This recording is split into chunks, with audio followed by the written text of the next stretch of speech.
शांति से दिखाई पड़ता है, इसी प्रकार में जीव से ब्रह्म हो गया कहना अज्ञान ही है।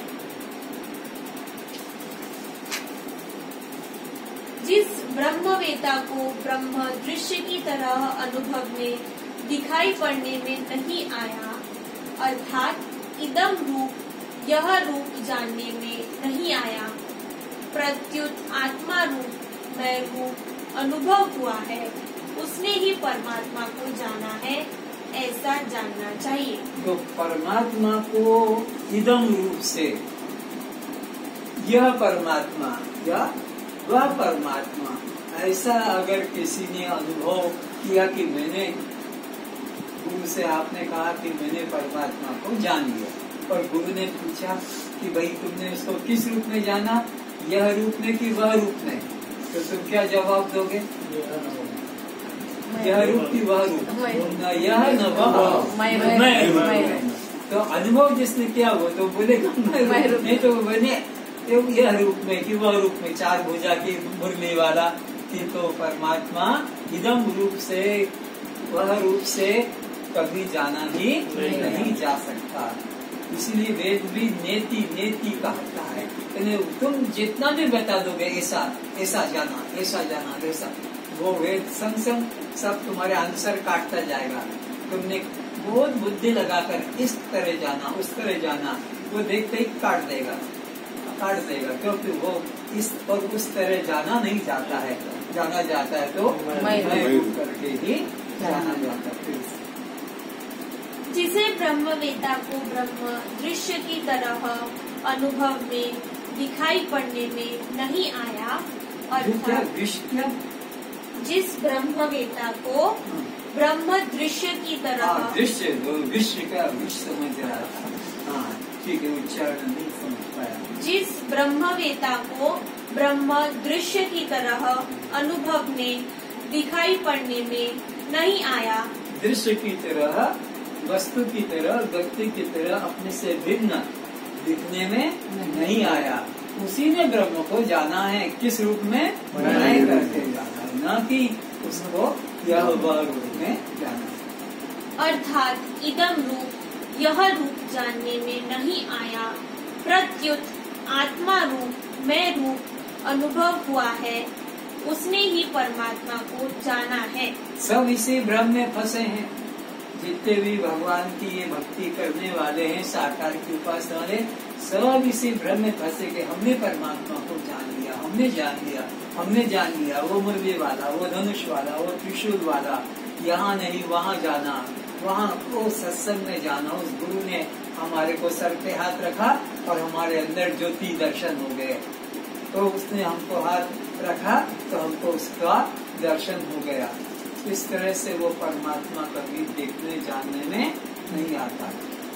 अगर ज्योति दर्शन से कल्याण होता, क्योंकि बहुत लोग इसी में फंसे कि हम तो ज्योति का दर्शन गुरु जी ने करा दिया, तो तुमको गुरु जी ने दर्शन कराया ज्योति का, कोई तुम्हारा गुरु असली नहीं है, हमारे गुरु ने तो हमको ज्योति का दर्शन। इससे बहुत लोग भ्रमित करने वाले हैं, अरे ये ज्योति भी तुम्हारे मन की कल्पना है, ये ज्योति सत्य नहीं।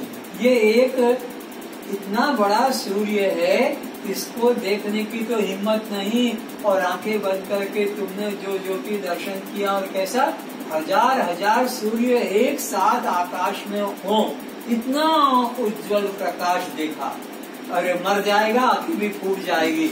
एक सूरज को तो देख नहीं पाता खुली आंखों से, इतना तेज है, और हजार हजार सूर्य एक साथ आकाश में उठे, ऐसा मैंने देखा। और अगर इस दर्शन को सत्य कहो तो अर्जुन ने तो ये 11वें अध्याय के अंदर ही अनुभव कर लिया, फिर ये 18 अध्याय तक कृष्ण को बोलने की क्या जरूरत थी। अगर ये ज्योति दर्शन से कल्याण हो जाता जो अर्जुन को हो गया, अगर इससे ही उसका भ्रम छूट जाता तो भगवान को और अधिक बोलने की जरूरत नहीं पड़ती। लेकिन अर्जुन ने आखिरी में कहा कि नष्टो मोह स्मृति लब्धा, आखिरी में, तो इन्हें यहाँ ज्योति दर्शन से इसका भ्रम कटा, अज्ञान कटा नहीं। इससे तो बल्कि और डर लगा और हाथ जोड़ के कहने लगा मेरे को माफ कर दो, मैं नहीं जानता था आपका ऐसा स्वरूप, मेरे को डर लग रहा है, तुम वापिस अपना वही चतुर्भुज रूप मुझे दिखा दो, मैं तो ये रूप नहीं देखना चाहता हूँ। तो ये भगवान के दर्शन करने वालों की अवस्था तो देखो, हाँ, कि वो दर्शन करके और घबरा गया कि मेरे हाथ पैर कांप रहे, मैं आपके दर्शन नहीं चाहता हूँ। तो परमात्मा कोई व्यक्ति नहीं, वो शक्ति तुम्हारा अपना स्वरूप है। वो कभी यह रूप में कि वह रूप में जाना नहीं जाएगा। और जिसने दृश्य रूप में नहीं देखा है उसी ने जाना है, और जिसने दृश्य रूप में देखा उसने नहीं जाना। तथा जिसने कहा मैं परमात्मा को जानता हूँ, ऐसा कहने वाला उसे वस्तुतः नहीं जानता है, क्योंकि वह ब्रह्म जानने वाले को अविज्ञाता रहता है और न जानने वाले को ज्ञाता होता है। तो जिसने कहा कि मैंने जाना है उसने परमात्मा को बिल्कुल नहीं जाना है, और जिसने कहा कि मैंने परमात्मा को नहीं जाना है उसी ने जाना है। क्योंकि जो कहते मैंने जाना है उसने ऐसे करके जाना है, तो उसने नहीं जाना है। और जो कहता है मैंने उसको ऐसा नहीं जाना है, यानी ऐसा करके जाना हो, उसने जाना है।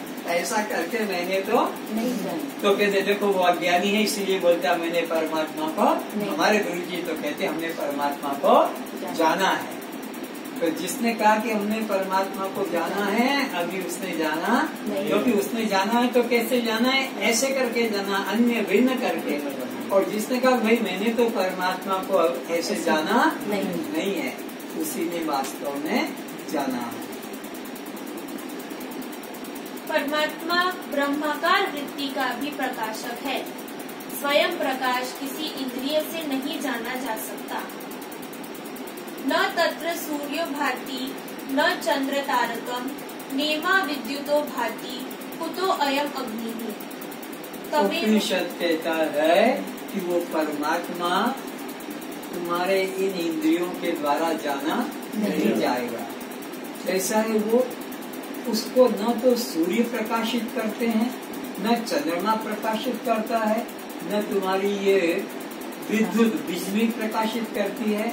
फिर ये साधारण अग्नि की तो बात ही क्या है, बल्कि उसके प्रकाश से ये सूर्य, ये चंद्रमा, ये विद्युत और ये सब प्रकाशित होते हैं। उसके प्रकाश से तुम्हारी पांचों ज्ञानेंद्रियां, पांचों कर्मेंद्रियां और तुम्हारे यह चारों मन बुद्धि चित्त अहंकार और उनकी अनंत वृत्तियां उस एक से प्रकाशित होती है। उस एक के प्रकाश होने से अगर वो अपना प्रकाश हटा ले तो फिर मुर्दा यहीं पड़ा, देख लो, आंख भी है, कान भी है, हाथ भी है, पैर भी है, सारा सिस्टम है। कोई भी अंग का कि भाई उसका अंदर किडनी नहीं है, कि लीवर नहीं है, कि हार्ट नहीं है, ऐसा भी नहीं। सारा बॉडी का ऑर्गन सब है, लेकिन अब वो कुछ भी काम, तो उसने अपनी शक्ति को खींच लिया। तो अपनी शक्ति से यह सब, चेतन की शक्ति से यह सूर्य, चंद्र, विद्युत आदि प्रकाशित होते हैं, और उसको कोई दूसरा प्रकाशित नहीं करता। इस आत्मस्वरूप ब्रह्म को सूर्य प्रकाशित नहीं करता, चंद्र तारे भी यहाँ प्रकाशित नहीं होते हैं, और यह विद्युत भी वहाँ नहीं चमकती है। तुम अपने घर में दादा, नाना, काका कोई को भी देखा होगा जो मर गए, तो उसको कौन ये सूर्य की, ये चंद्रमा की, ये बिजली, ये काम आते हैं? कुछ भी नहीं आते हैं। और उसकी शक्ति होने से सब शरीर के अंग काम करते हैं। इस आत्मस्वरूप ब्रह्म को सूर्य प्रकाशित नहीं करता, चंद्र तारे भी यहाँ प्रकाशित नहीं होते हैं, और यह विद्युत भी वहाँ नहीं चमकती है। तो फिर इस बेचारे अग्नि की तो बात ही क्या, जो परमात्मा के राज्य में प्रवेश कर सके। आत्मा के प्रकाश से ही यह सूर्य, चंद्र, तारे एवं ब्रह्मांड प्रकाशित होता है। इसी उपनिषद के वेद मंत्र को मैंने परिवर्तन एक शब्द से कर दिया कि जब ये सूर्य, चंद्रमा और ये बिजली वहाँ नहीं पहुँच सकती, तो फिर ये तुम्हारा कोरोना क्या हो, हस्ती रखता जो ये वहाँ पहुँच सकेगा। इसलिए ये मन से भ्रम हटा दो कोरोना के प्रति जो डर लग रहा है कि लग जाएगा, अरे तुम वो हो, तुम वहाँ हो जहाँ ये सूर्य, चंद्रमा, ये बिजली और ये सब भी पहुँच नहीं पाते हैं, तो वहाँ पर कोरोना कैसे पहुँचेगा। तो उस जगह पर तुम स्थित रहो।